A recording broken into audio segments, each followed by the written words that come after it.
Hello guys, welcome to my YouTube channel. आज के इस नए वीडियो में हम देखेंगे करंट और इलेक्ट्रिसिटी। जैसा कि प्रीवियस लेक्चर में हम देखे थे इलेक्ट्रोस्टैट और कैपेसिटर, और उसके पहले हम देखे थे फुल मैग्नेटिज्म और फुल ईएमआई इलेक्ट्रोमैग्नेटिक इंडक्शन। यानी कि ये जो सीरीज है ये 12th पार्ट का पूरा सीरीज है और इसमें हम प्रीवियस ईयर का सारा क्वेश्चन को डिस्कस कर रहे हैं। मतलब क्वेश्चन के साथ साथ कंसेप्ट, इंपॉर्टेंट कंसेप्ट है।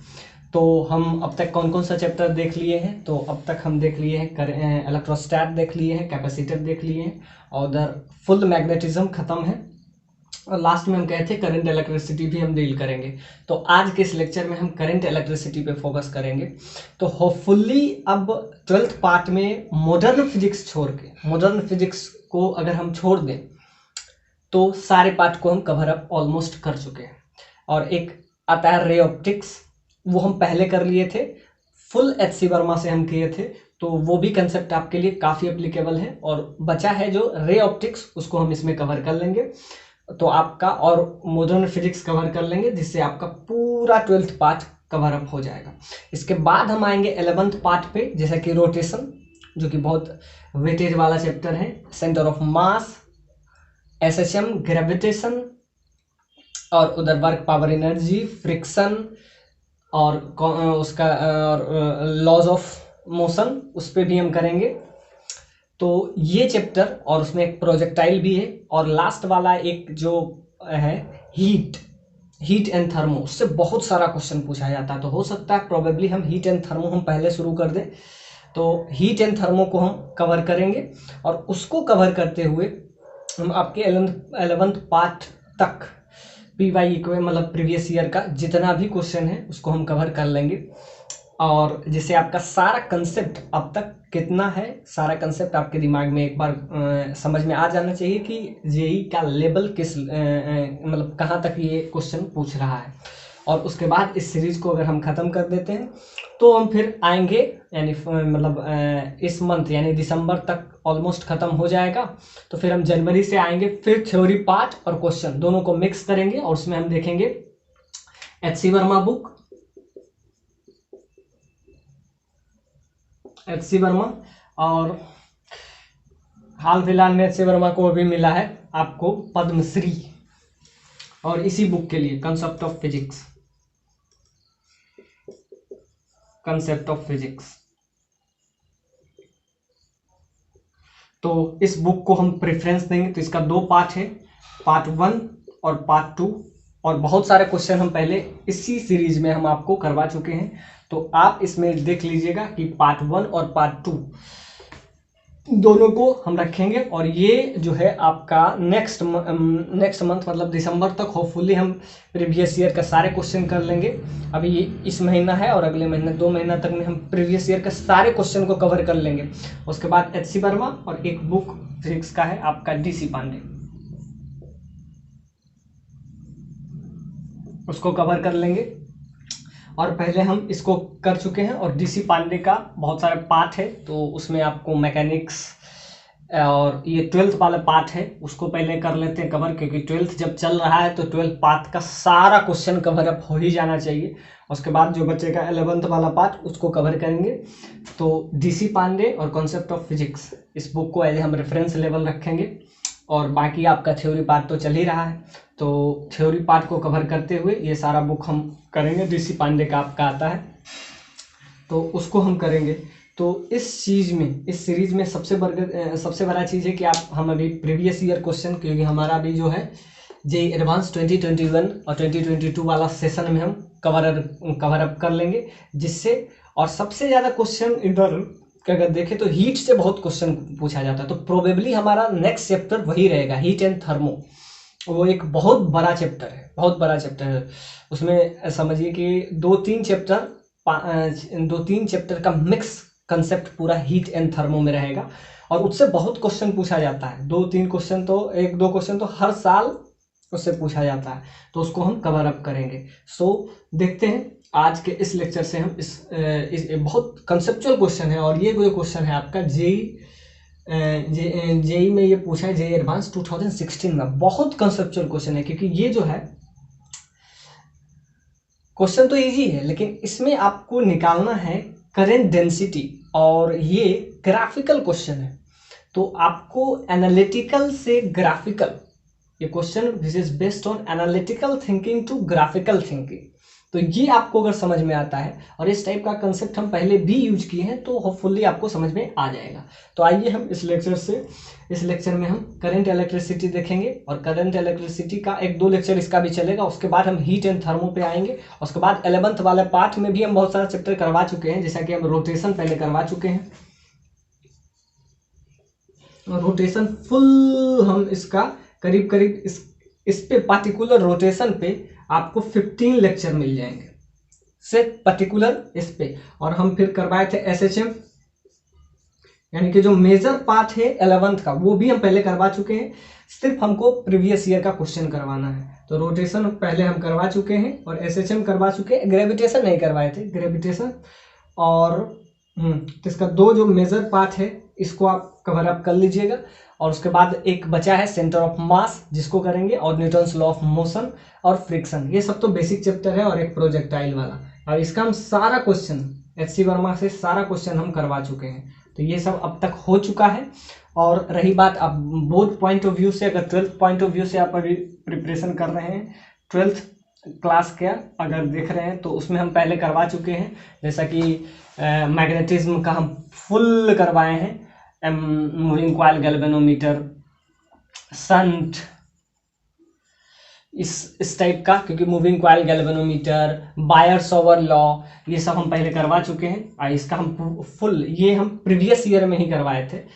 तो बायर-सावर्त लॉ, इसका फुल प्रूफ, आप जितना भी हम इसमें फॉर्मूला लाते हैं, चाहे वो Gauss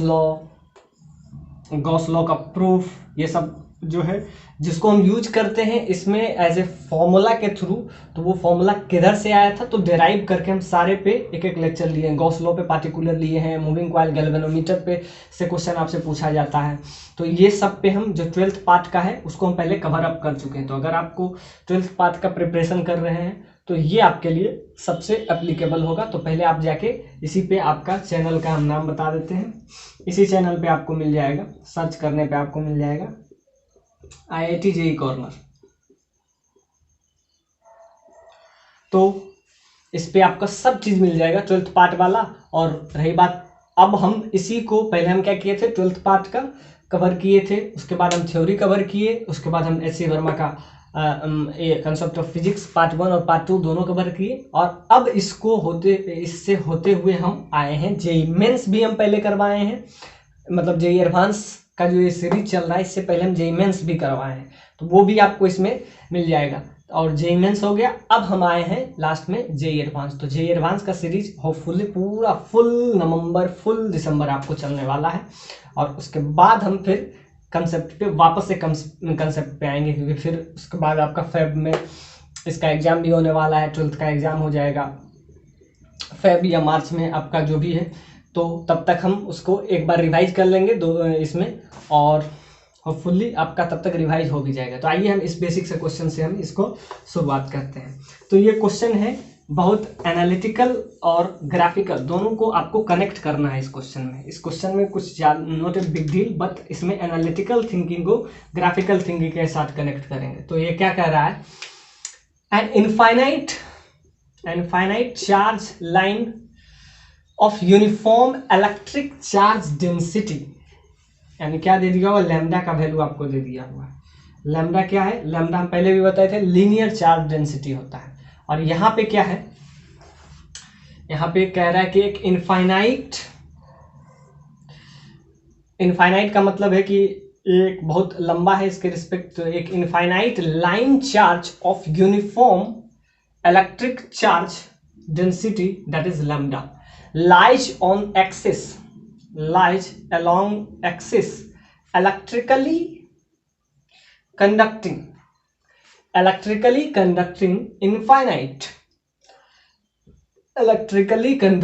infinite cylinder cell of radius r. At a time t is equal to 0, the space inside the cylinder is filled with a material of permittivity लीजिए परमिटिविटी आपको एप्सिलॉन नॉट दिया हुआ है, जो कि हमेशा की तरह होता भी है। अब आपको क्या दिया हुआ है, इलेक्ट्रिकल कंडक्टिविटी वो सिग्मा दे दिया है। तो ठीक है, इसका पहले हम रेडियस बना लेते हैं। एक सिलेंडर है जिसका रेडियस आपको क्या दे दिया हुआ है, आर दे दिया हुआ है। तो ये आपका सिलेंडर है, इसका रेडियस आपको आर दे दिया हुआ है। और इसमें और क्या किया, एक t इक्वल टू 0, यानी कि इनिशियली जब t इक्वल टू 0 रहे तो समझ जाइए कि इनिशियली इसका जो आपको दिया हुआ है कि ये जो इसके इनसाइड में, यानी इसके इनसाइड में हमारा एक पॉइंट है, इसका रेडियस आपको क्या दे दिया हुआ है, आर दे दिया हुआ है। और इनिशियली यानी ये t इक्वल टू 0 पे इसमें आपको दे दिया हुआ है कि जो मटेरियल फिल किए हैं उसका परमिटिविटी वो एप्सिलॉन नॉट दिया हुआ है। और दूसरा सिग्मा क्या है, सिग्मा आपको इलेक्ट्रिकल कंडक्टिविटी है। चलिए ठीक है, अब क्या पूछ रहा है, electrical conduction of a material follows Ohm's law. ठीक है, ओम्स लॉ को ये फॉलो करता है। Electrical conduction follow Ohm's law, ये ओम्स लॉ को फॉलो करता है। Magnitude of current density that is jetty. तो अब हमको इसका रिलेशन चाहिए, किसका रिलेशन, इसमें जो करंट फ्लो होगा, जे क्या है, current density, J that is current पर यूनिट एरिया, इसको कहते हैं जे, इसी को कहते हैं current density.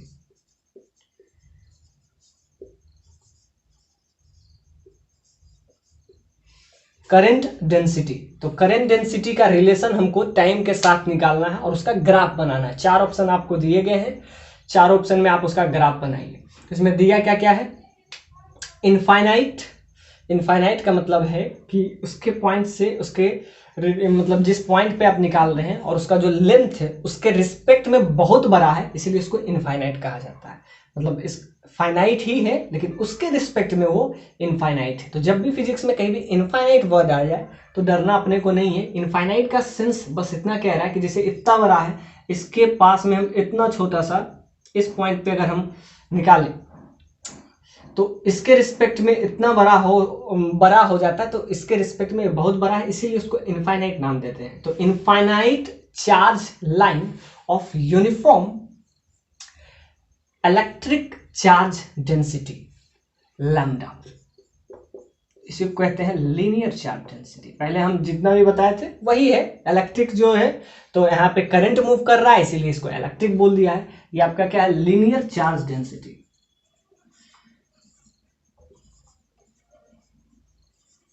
Linear charge density. अब क्या कह रहा है, अलोंग द एक्सिस, एक्सिस के अलोंग है।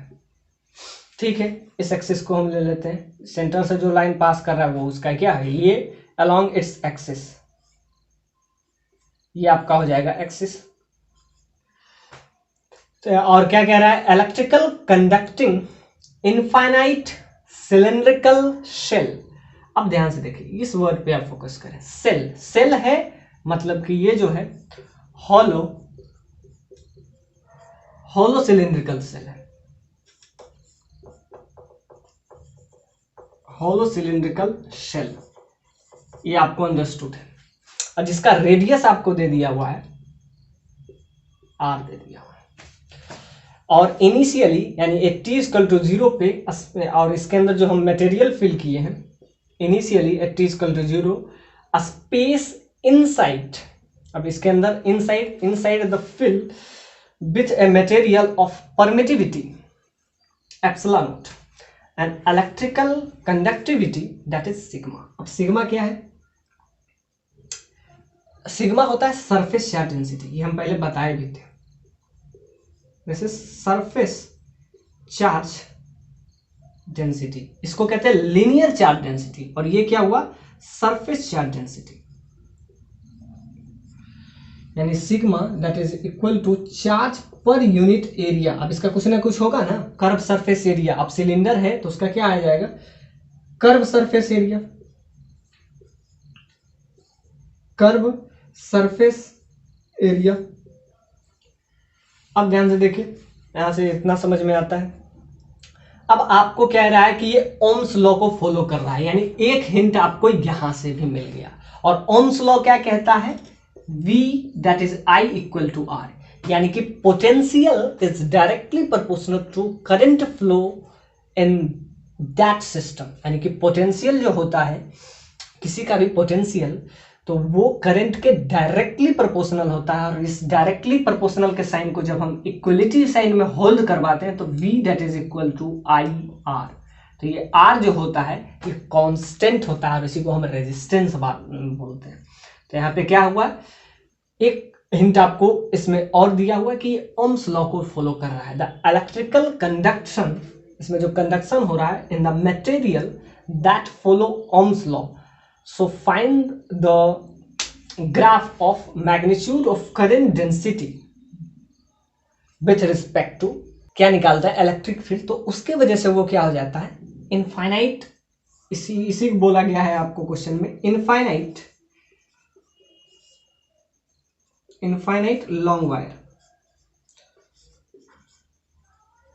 अब ध्यान से देखिए कि इसका कुछ विड्थ होगा, ये सिलेंडर का कुछ ना कुछ विड्थ होगा, तो वो सपोज दैट उसका विड्थ कुछ ऐसा है।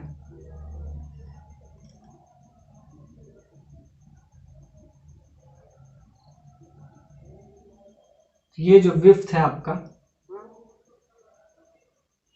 ये आपका सिलेंडर का विड्थ हो जाएगा।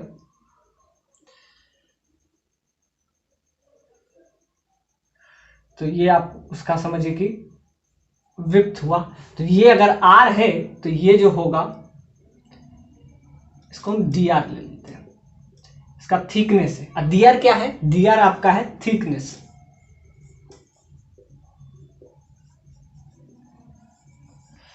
और क्या क्या दिया था? ये जो है ओम्स लॉ को फॉलो करता है, ये भी आपको क्वेश्चन में दिया हुआ था। और इसका linear charge density, electrical charge density बोला है क्योंकि इस पे करंट पास करेगा, इसीलिए इसको लीनियर चार्ज डेंसिटी नहीं बोला है, electrical charge density. Electrical charge density, तो इससे अपने को कोई दिक्कत नहीं है। जो लीनियर चार्ज डेंसिटी होता है वही यहाँ पे इलेक्ट्रिकल चार्ज डेंसिटी हो जाएगा। यहाँ कोई नया वर्ड नहीं है, और लैम्डा।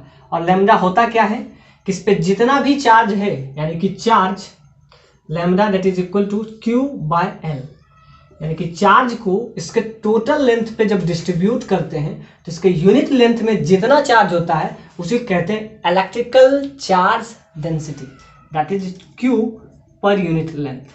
तो ये आपका आ जाएगा लैम्डा का। और क्या क्या दिया हुआ है? इसका थिकनेस दे दिया हुआ है जो कि आपका dr हो जाएगा।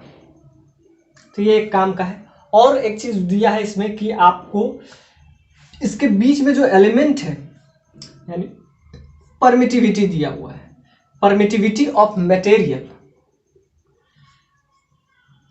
Permittivity of material,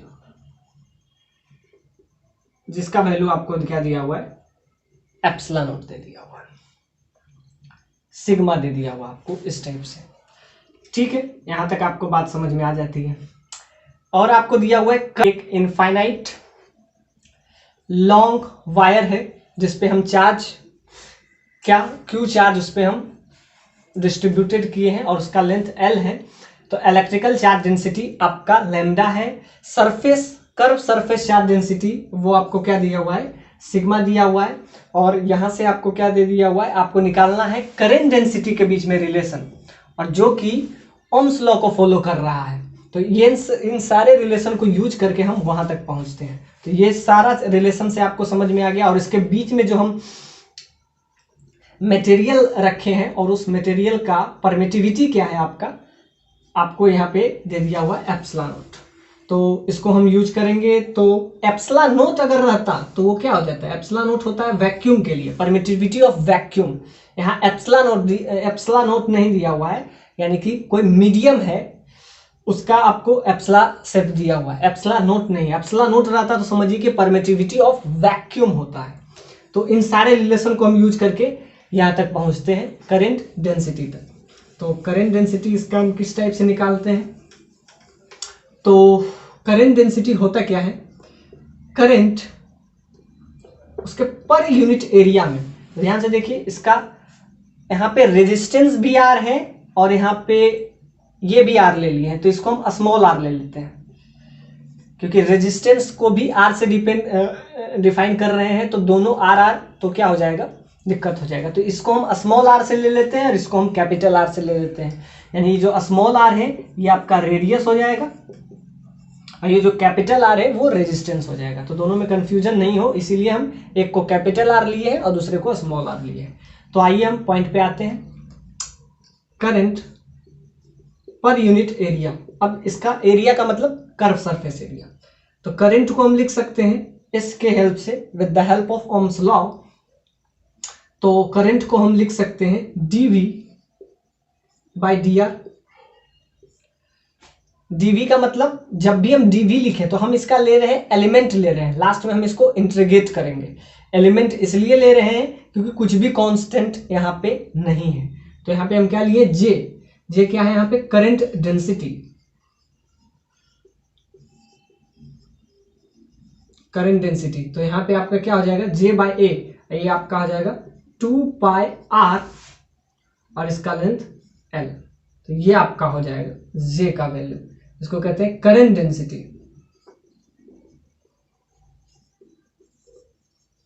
current density जो कि इक्वल हो जाएगा dV by dr 2 pi r L। अब इसको हम देखते हैं, अब इसको क्या करेंगे, dV by dr with the help of Ohm's law. अब इसको हम अगर देखें तो रेजिस्टेंस क्या होगा, रेजिस्टेंस वैसे होता क्या है। तो रेजिस्टेंस के लिए हम हमेशा यूज करते हैं रॉ L बाई ए, यानी रेजिस्टेंस लेंथ के डायरेक्टली प्रोपोर्शनल होता है। रॉ क्या है, रॉ आपको है, इसको हम बोलते हैं रेजिस्टिविटी, रेजिस्टिविटी ये आपका होता है रेजिस्टिविटी ऑफ मटेरियल। और यहां पे आपको क्या दिया हुआ है, कंडक्टिविटी दिया हुआ है। तो सिग्मा यहां पे जो आपको दिया हुआ है सरफेस चार्ज डेंसिटी, और वहां पे आपको दे दिया हुआ है इसमें जो सिग्मा का वैल्यू जो दिया हुआ है ये आपका कंडक्टिविटी है। इलेक्ट्रिकल कंडक्टिविटी, इसमें जो मटेरियल है उसका परमिटिविटी आपको क्या दिया हुआ है, एप्सिलॉन, और यहां पे आपको इलेक्ट्रिकल कंडक्टिविटी वो आपको क्या दिया हुआ है, सिग्मा दिया हुआ है। सिग्मा यहां सरफेस चार्ज डेंसिटी नहीं है, कर्व सरफेस चार्ज डेंसिटी नहीं है, यहां पे क्या है, इलेक्ट्रिकल चार्ज डेंसिटी है, सरफेस चार्ज डेंसिटी नहीं है। यहां पे क्या है, इलेक्ट्रिकल चार्ज डेंसिटी आपको दे दिया हुआ है। तो यहां से हम क्या निकाल रहे हैं, रेजिस्टेंस निकालते हैं। रेजिस्टेंस क्या होता है, रॉ L बाई ए। तो रॉ क्या होता है, रेजिस्टिविटी ऑफ मटेरियल, और आपको क्या दिया हुआ है, आपको कंडक्टिविटी दिया हुआ है। तो कंडक्टिविटी को हम रेजिस्टिविटी में कन्वर्ट करते हैं, तो resistivity is inversely proportional to conductivity. Resistivity is inversely proportional to conductivity, 1 upon conductivity, यानी कि ये इसका क्या है, इनवर्सली प्रोपोर्शनल है। तो अगर हमको रेजिस्टिविटी चाहिए तो कंडक्टिविटी यानी कि एक दूसरे का इनवर्सली प्रोपोर्शनल होता है। तो यहां से अगर हमको रॉ का वैल्यू निकालना है तो रॉ का वैल्यू क्या हो जाएगा, रॉ क्या है, रेजिस्टिविटी, और आपको दिया क्या है, आपको दिया वो conductivity. So rho is inversely proportional to 1 by sigma. Sigma क्या है, कंडक्टिविटी, एक दूसरे का क्या होता है, इनवर्सली प्रोपोर्शनल होता है। यानी कि जिसका रेजिस्टिविटी बहुत ज्यादा होता है उसका कंडक्टिविटी बहुत कम होगा। यानी कि रेजिस्टिविटी हम चाहेंगे कोई भी रेजिस्टेंस का रेजिस्टिविटी और लेंथ दोनों कम हो, जिसके वजह से उसमें कम रेजिस्टेंस हो और हमारा क्या हो, पूरा करंट का रेजिस्टेंस कम होने के वजह से हमारा काम आसान हो जाएगा। तो क्या हो जाएगा, रेजिस्टिविटी कंडक्टिविटी का इनवर्सली प्रोपोर्शनल होता है। तो यहाँ से अगर हम R का वैल्यू निकालें, R for resistance, R for radius नहीं, रेडियस को हम स्मॉल r से यहाँ डिनोट किए हैं।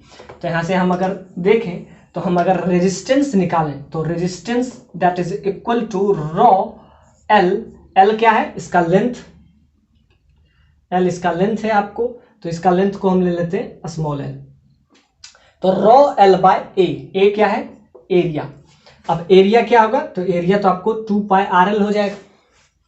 तो यहां से आपको समझ में आया रेजिस्टेंस, तो यहां से अगर रेजिस्टेंस हम निकालें तो क्या हो जाएगा, रॉ को हम लिख देंगे, रॉ आपको रेजिस्टिविटी है और हमको दिया गया है कंडक्टिविटी, तो 1 अपॉन लिख देंगे, यानी कि 1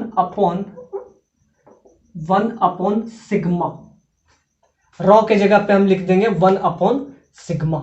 अब बाकी क्या चल रहा था, लेंथ को एल लिख देंगे और एरिया को क्या लिख देंगे यहाँ पे एरिया आपका हो जाएगा इसका क्रॉस सेक्शन एरिया, एरिया का मतलब यहां से हो जाता है cross section area, cross section area, यानी कि इसका क्रॉस सेक्शन एरिया में ये, तो इसका ध्यान से देखिए, ये अगर आर है इसका रेडियस है तो इसका कुछ ना कुछ थिकनेस होगा। अब ये सेल है तो सेल का कुछ ना कुछ थिकनेस होगा, और ये अगर आर है तो इसको हम क्या ले लिए टी आर, तो ये आपका जो है ये थिकनेस होगा, तो यहां भी थिकनेस होगा इस टाइप से, तो ये पूरा थिकनेस इसमें होगा, वो क्या हो जाएगा डी आर। तो यहां से रॉ क्या है, रॉ आपको कंडक्टिविटी दिया हुआ है, रॉ रेजिस्टिविटी है, कंडक्टिविटी आपको दिया तो 1 अपॉन लिख दिए, और बाकी इसका एरिया हो जाएगा 2 पाई आर एल। अब ध्यान से देखिए, ये आपका एल से एल कैंसिल हो जाएगा, तो ध्यान से देखिए रेजिस्टेंस इसके लेंथ पे डिपेंड नहीं कर रहा है, एल से एल कैंसिल हो जाएगा। आप कैंसिल कीजिए, ये एल और नीचे एल एक दूसरे को कैंसिलाइज कर देगा, और आपका रेजिस्टेंस क्या आ जाएगा, रेजिस्टेंस आपका आ जाएगा 1 अपॉन सिग्मा 2 पाई आर, तो ये आपका आ गया क्या रेजिस्टेंस। तो रेजिस्टेंस ये आ गया, तो अगर इसका एलिमेंट पार्ट लेते हैं, जब भी हम बात करें रेजिस्टेंस यहां से निकल जाएगा और यहां से हमारा क्या डी आर निकल जाएगा, तो डी आर का वैल्यू आ गया। अब हमको क्या चाहिए, वी चाहिए, वी क्या है पोटेंशियल। अब हम पोटेंशियल कैसे निकालें, तो हम कल वाले प्रीवियस लेक्चर में ही हम बताए थे पोटेंशियल और इलेक्ट्रिक फील्ड में रिलेशन, क्योंकि आपको पोटेंशियल से इलेक्ट्रिक फील्ड से पोटेंशियल, इसमें कन्वर्ट होने वाला जो फॉर्मूला था, मतलब दोनों के ब्रिज वाला फॉर्मूला, उसको हम प्रीवियस ही लेक्चर में बताए हैं, तो उसके हेल्प से हम डीवी निकालेंगे। डी आर हम यहां से निकाल लेंगे रॉ एल बाय एस से, और एरिया रख देंगे, एल से एल कैंसिल हो जाएगा, और यहां से एकदम क्लीन डी आर का वैल्यू आपको आ जाएगा। अब हम क्या निकालेंगे, डीवी का वैल्यू। डीवी क्या है पोटेंशियल। अब पोटेंशियल के लिए पोटेंशियल और इलेक्ट्रिक फील्ड, यानी इलेक्ट्रिक फील्ड और इलेक्ट्रिक पोटेंशियल के बीच में एक डायरेक्ट रिलेशन हम एकदम बताए थे, और उसके हेल्प से हम पोटेंशियल निकालेंगे, और बाकी जे का रिलेशन तो हमारा आ ही जाएगा। तो ध्यान से देखिए, अब तक हमारा क्वेश्चन क्या क्या चले, तो इसके बीच के मटेरियल का परमिटिविटी आपको एप्सिलॉन दिया हुआ है, और इस जो मटेरियल है इसका आपको कंडक्टिविटी दिया हुआ है। कंडक्टिविटी के हेल्प से हम क्या निकाल लिए रेजिस्टेंस। रेजिस्टेंस क्या होता है, raw L by A. Raw क्या है, रॉ उसका रेजिस्टिविटी है, हमको दिया क्या था कंडक्टिविटी, तो 1 अपॉन कर दिए तो वो क्या हो जाएगा इसके बराबर, तो यहाँ पे हम फिक्स कर दिए एल एल रहेगा। एरिया क्या हो जाएगा, एरिया मतलब cross section area, that is 2 pi R L, तो एल से एल कैंसिल हो जाएगा, और क्या कर लेंगे, क्योंकि हम एलिमेंट की बात कर रहे हैं तो क्या करेंगे, दोनों साइड हम क्या करेंगे डिफरेंशिएशन कर लेते हैं। तो ये तो कांस्टेंट टर्म है 2 पाई, और सिग्मा भी नहीं चेंज करेगा, 2 पाई भी कांस्टेंट टर्म है, तो यहाँ से डी आर का वैल्यू आ जाएगा। अब हम क्या करेंगे, डीवी का वैल्यू निकालेंगे, वो क्या है पोटेंशियल। पोटेंशियल कैसे निकालेंगे, तो इलेक्ट्रिक फील्ड और पोटेंशियल के बीच में एक फॉर्मूला होता है, वो हम प्रीवियस लेक्चर में बताए थे, E dot d r, negative sign E dot d r that is equal to dV. तो यहां से हम क्या निकाल लेंगे वी। अब क्या चाहिए हमको, उसके लिए इलेक्ट्रिक फील्ड चाहिए। इलेक्ट्रिक फील्ड को डी आर से हम क्या करते हैं, डॉट प्रोडक्ट करते हैं, तो ये आपका क्या पोटेंशियल आ जाता है। तो इसके हेल्प से हम डीवी निकालेंगे और यहाँ पे रख देंगे, हमारा काम हो जाएगा। और यही इसी क्वेश्चन को हम थोड़ा सा आगे, क्योंकि हमको क्या निकालना, लास्ट में हमको ग्राफ बनाना है, ये तो हम एनालिटिकल आपको बता रहे हैं, फिर हम आपको ग्राफिकल बनाते हैं। वी बराबर आई आर से हम अगर आई देखें तो क्या हो जाता है वी बाय आर। अब क्या करें, दोनों साइड अगर हम डिफरेंशिएट करें तो हम लिख सकते हैं v को dv by d r that is equal to a. अब ए हो जाएगा, आपको हम बताए थे इसका कुछ फिगर ऐसा बनता है, इसका रेडियस आर है और इसका एक्सिस है वो कुछ ऐसा है। इस पे हम पॉजिटिव चार्ज रख दिए और इसके बीच का जो मटेरियल है इसमें इसका परमिटिविटी आपको एप्सिलॉन दिया हुआ है और इसका कंडक्टिविटी ये आपका क्या है, permittivity of material, permittivity of material जो कि आपको एप्सिलॉन दिया हुआ है और बीच में कुछ ऐसा है और इसका जो रेडियस है उसको हम स्मॉल आर लिए हैं और इसका जो थिकनेस है, इसका जो थिकनेस है वो आपका क्या हो जाएगा, वो आपका हो जाएगा डी आर। तो थिकनेस भी आपका आ गया। तो इसमें हम क्या क्या देख लिए, इसके बीच में जो मटेरियल है और इसमें सिग्मा क्या है, conductivity, material of conductivity, electrical conductivity, electrical conductivity, electrical conductivity that is sigma. तो हमको क्या चाहिए, ये चाहिए। एरिया क्या हो जाएगा इसका 2 पाई, इसका लेंथ हम ले लिए थे एल ले लिए थे, इसका रेडियस जो हम लिए स्मॉल आर ले लिए और इसका जो थिकनेस है वो डी आर ले लिए। तो अब तक यहाँ से देख लिए, बस अब कुछ है नहीं इस क्वेश्चन में। इस फॉर्मूला का हम यूज करेंगे। तो इसमें हम अगर देखें तो एरिया ए, तो हमको डी आर चाहिए, यानी कि ये डी आर क्या है, ये कैपिटल आर जो है आपका क्या है, रेजिस्टेंस है। तो रेजिस्टेंस होता है क्या है, रेजिस्टेंस आपको होता है R that is equal to rho L by A. अब रो क्या है, रो आपका है resistivity, resistivity of material. L क्या है, एल उसका लेंथ है जो कि एल है। तो यहां से हम देख लें तो आर का वैल्यू सिंपली आपका आ जाएगा, रो को हम लिख सकते हैं रेजिस्टिविटी कंडक्टिविटी का इनवर्सली प्रोपोर्शनल होता है। So rho that is equal to 1 by sigma. Sigma आपका क्या है, इलेक्ट्रिकल कंडक्टिविटी है और रो क्या है, रेजिस्टिविटी। तो यहां से हम लिखें 1 अपॉन सिग्मा, रो की जगह पे बाकी एल तो एल ही रहेगा और इसका हो जाएगा 2 पाई आर एल। तो यहां से आर कैंसिल हो जाएगा। तो यहां से अगर हम देखें और इसका अगर हम एलिमेंट पार्ट लें तो उसका अगर हम लें तो एलिमेंट पार्ट अगर लें तो टोटल लेंथ से एल कैंसिल हो जाएगा। तो आर जो डिपेंड कर रहा है, यहां से आप क्वेश्चन ये भी पूछ सकता था कि क्या रेजिस्टेंस उसके टोटल लेंथ पे डिपेंड करता है। एल से एल कैंसिल हो गया तो क्या आ गया, यहां से हम एक और रिलेशन आपको बता सकते हैं कि रेजिस्टेंस इज इंडिपेंडेंट ऑफ, ये भी क्वेश्चन पहले पूछा गया है, इंडिपेंडेंट ऑफ लेंथ, यानी कि रेजिस्टेंस जो है उसके लेंथ पे डिपेंड नहीं करता है। यहां से आपको डायरेक्टली एल से एल कैंसिल हो रहा है, एक क्वेश्चन ये पहले पूछ चुका है। और यहां से आपका जाएगा सिग्मा इंटू 2 पाई आर। अब दोनों साइड हमको डी आर चाहिए तो दोनों साइड क्या कर लेंगे, डिफरेंशिएट बोथ साइड। दोनों साइड अगर हम डिफरेंशिएट कर लेते हैं तो ये आपका आ जाएगा d r that is equal to 1 by sigma 2 pi. ये तो कांस्टेंट है, बस एक ही है यहाँ पे डी आर क्या है यहाँ पे, थिकनेस हो जाएगा। तो ये आपका डी आर का वैल्यू आ गया। अब हमको क्या चाहिए, वी चाहिए। तो वी के लिए हम ये फॉर्मूला यूज करेंगे। तो ये हम रेजिस्टेंस के लिए यूज किए, अब वी के लिए हम यूज करेंगे, क्या करेंगे, तो वी क्या होता है, ई डॉट डी आर। अब ध्यान से देखते हैं इलेक्ट्रिक फील्ड क्या होगा।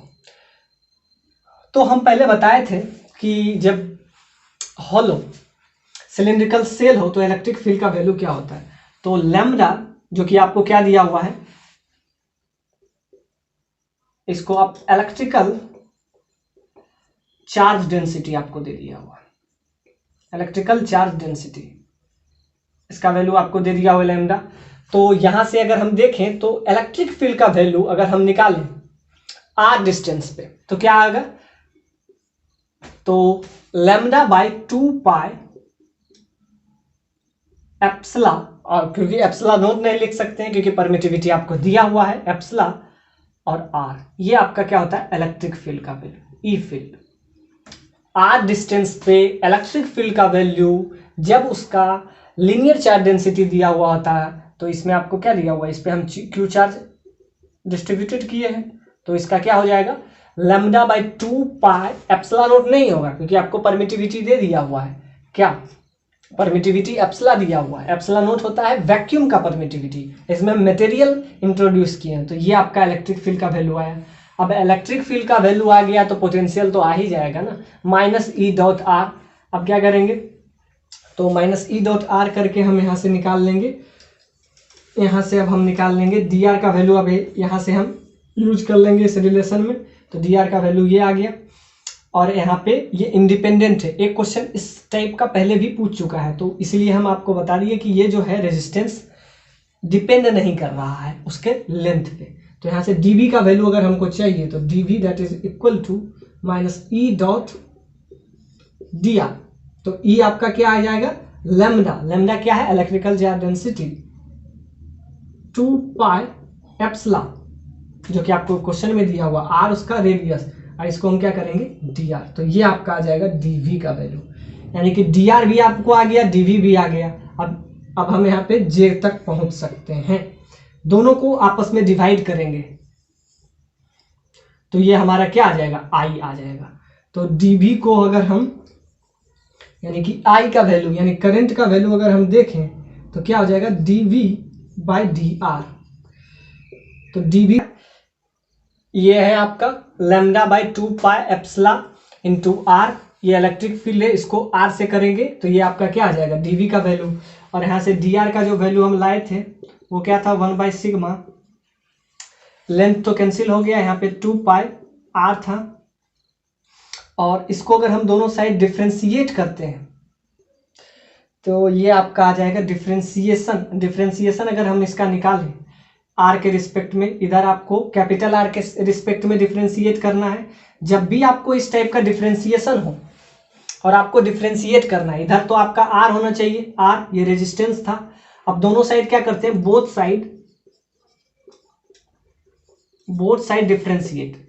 देखिए कंसेप्ट आपका यही खत्म हो गया, तो ये क्या कर रहे हैं, तो इसमें थोड़ा सा मैथमेटिकल टर्म है, इसको क्या है कैलकुलस का यूज, तो दोनों साइड अगर हम डिफ्रेंशिएट किए तो ये dr हो जाएगा, और ये आपका सिग्मा, तो सिग्मा जो कांस्टेंट है उसमें तो कुछ भी नहीं कर सकते हैं, ये r हो जाएगा, r ही रहेगा, और r का डिफ्रेंशिएशन अगर करें तो क्या हो जाएगा dr, r के साथ 1 और dr का करेंगे तो ये आपका आ जाएगा। तो ये आपका क्या आया था रेजिस्टेंस, उसमें l कैंसिल हो गया था 2 पाई l, ऊपर भी l था, l से l कैंसिल हो गया, यानी रेजिस्टेंस उसके लेंथ पे डिपेंड नहीं करता है, resistance is independent of its length.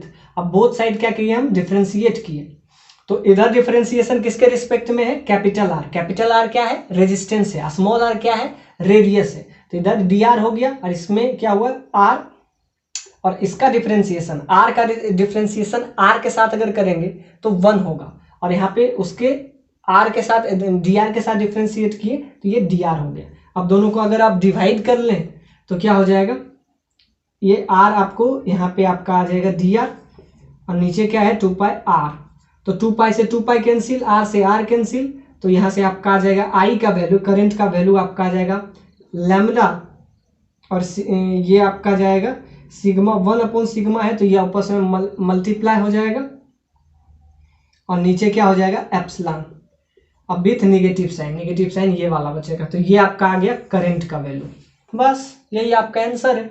अब इसको थोड़ा सा इंटीग्रेट करते हैं, तो यहाँ से हम क्या क्या निकालें dV किससे निकाल लें with the help of this formula, and dr को हम उसके क्या है सिग्मा को रॉ को सिग्मा के टर्म में लिख लिए, और l से l कैंसिल हो गया, और बाकी दोनों साइड क्या किए हम डिफ्रेंशिएट किए, इधर किए तो dr हो गया, इधर 2 पाई ये जो कांस्टेंट टर्म है, और ये r का डिफ्रेंशिएशन क्या हुआ dr हो गया, और इस दोनों को डिवाइड कर दिए तो ये क्या हो गया सारा कैंसिल हो गया, बच गया ये नीचे वाला ऊपर मल्टीप्लाई में चला जाएगा, तो लैम्डा इंटू सिग्मा, और ये आपका हो जाएगा एप्सिलॉन, तो ये आपका आ गया उसमें करंट, जो कि सिग्मा भी कांस्टेंट है एल भी कांस्टेंट है। तो अब इसकी हेल्प से अगर हम देखें तो करंट का वैल्यू आपका क्या आ गया, सो ये आपका क्या है current, current that is equal to negative sign lambda sigma, sigma तो कांस्टेंट है और एप्सिलॉन भी कांस्टेंट है। अब इसको हम लिख सकते हैं D Q by d T. Current क्या होता है? Rate of flow of charge that is current. यहाँ पे लैम्डा सिग्मा बाय ये आ गया। अब यही आपसे पूछा है। अब क्यू को हम लिख सकते हैं चार्ज, लैम्डा के टर्म में लिख रहे हैं तो चार्ज क्या होता है? लैम्डा बाय, यहाँ लैम्डा का वैल्यू हो जाता है चार्ज पर यूनिट लेंथ। तो क्यू के जगह पे हम लिख सकते हैं डी, क्यू के जगह पे हम लिख सकते हैं lambda into L by d t that is equal to negative sign sigma by, क्योंकि आपको क्या दिया हुआ था? Electrical linear charge density. तो चार्ज, तो अब हम इसको क्या कर लेंगे? इंटीग्रेट करेंगे। तो आपको अब समझ में आ रहा है क्या क्या किए? आर किए, दोनों साइड डिफ्रेंशिएट किए। पहले तो इलेक्ट्रिकल चार्ज डेंसिटी, यहाँ से इलेक्ट्रिक फील्ड का वैल्यू डीबी निकाले और उसको डीआर से डिवाइड कर दिए। तो यहाँ से हमारा करंट आ गया। करंट को हम क्या लिख सकते हैं? D Q by d T. Rate of flow of charge that is D Q by d T, और क्यू को क्या लिख दिए? Lambda into L. अब इसको हम आगे क्या करेंगे? आगे अगर हम इसको इंटीग्रेट करते हैं तो ये रिलेशन आपका क्या आ जाएगा? यही रिलेशन आपको 4 ऑप्शन में दिए गए थे। ये क्वेश्चन बहुत शानदार है, जिसमें आपको हर टाइप का कंसेप्ट सीखने को मिलेगा। अब ध्यान देगा, lambda into L by d T minus lambda into sigma by epsilon not. अब ध्यान से देखिए, यहाँ से लैम्डा इधर आ जाएगा और ये डी टी को इधर ट्रांसफर कर देते हैं। तो यहाँ से डी एल, अब एल जो लेंथ है, अब यहाँ से सिग्मा बाय इधर ले लेते हैं एल, और ये आपका आ जाएगा इधर सिग्मा बाय एप्सिलॉन नॉट, और इधर क्या आ जाएगा? D T. डी टी तो 0 से इनिशियली क्या था? t इजकल टू 0 और लास्ट में t हो जाएगा। अब इधर दोनों साइड क्या कर लेंगे? हम इंटीग्रेट कर लेंगे, both side integration, both side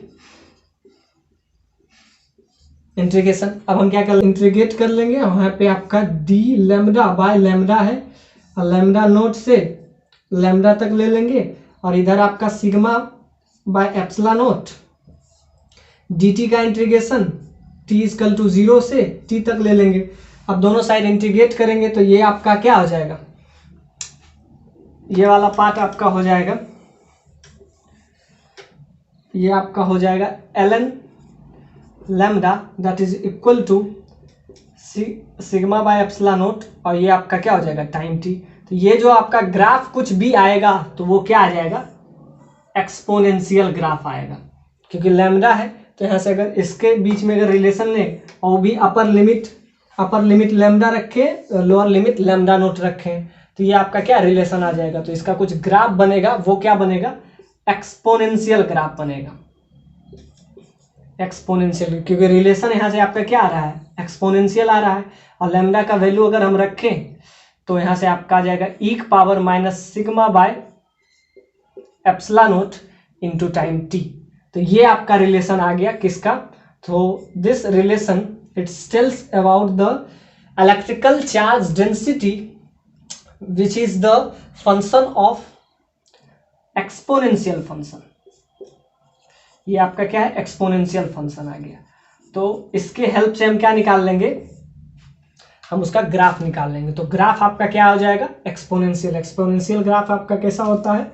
तो सिंपल सा बात है, ये आपका क्या हो जाएगा? डिक्रीजिंग, टी इजकल टू 0 पे मैक्सिमम होगा, टाइम अगर बढ़ा तो ये क्या होगा? घटते जाएगा, यानी कि पहले मैक्सिमम जाएगा, उसके बाद ये घटते जाएंगे। एक्सपोनेंशियल ग्राफ इसका बनेगा।